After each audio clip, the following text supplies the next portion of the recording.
Now that I'm fresh out of college, I sure wonder where I should settle.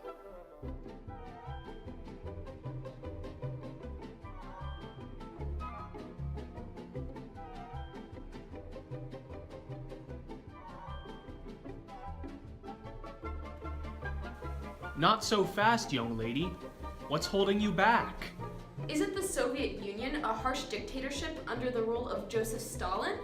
Haha, you are quite mistaken. The Soviet Union is now better than ever under our new leader, Khrushchev. Who?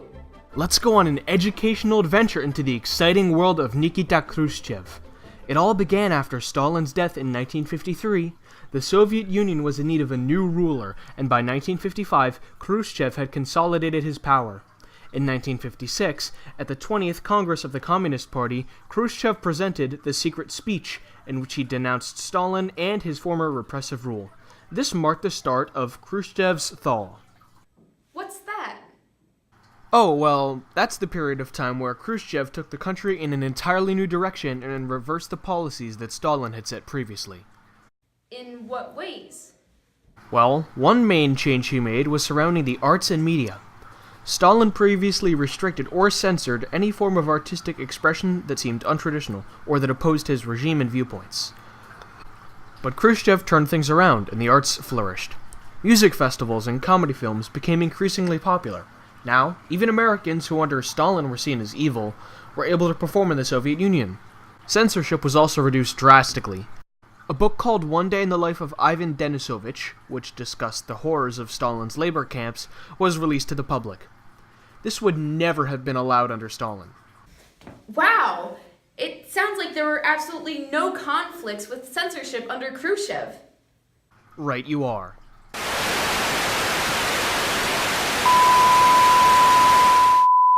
Editor's note.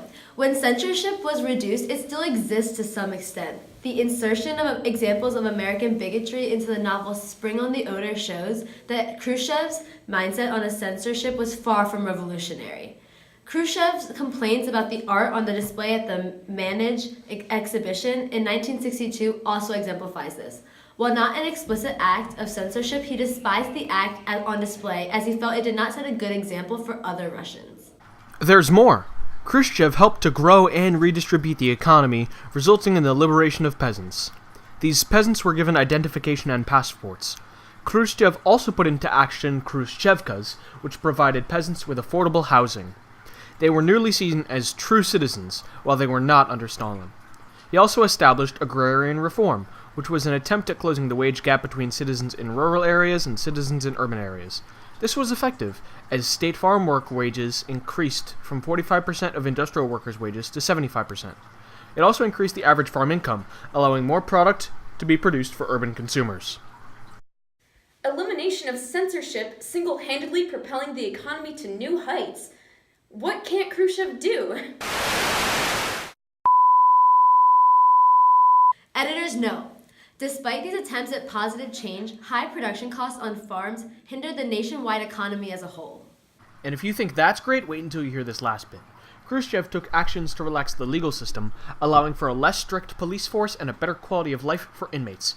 He reduced the number of citizens being held in Stalin's gulag, or forced labor camps, and for those who were remaining, their experience was not as harsh as it was under Stalin. He also shifted the role of the militia, as the citizens who were previously harassed by Stalin's police force were now participating in the law enforcement under Khrushchev. Wow, one man made that much change, and I thought it couldn't get any better. Editor's note. However, a reversal of the relaxation of the Gulag occurred in 1962, where public visits were suspended and correctional institutions became highly specialized. Economic strength was prioritized over individual well-being.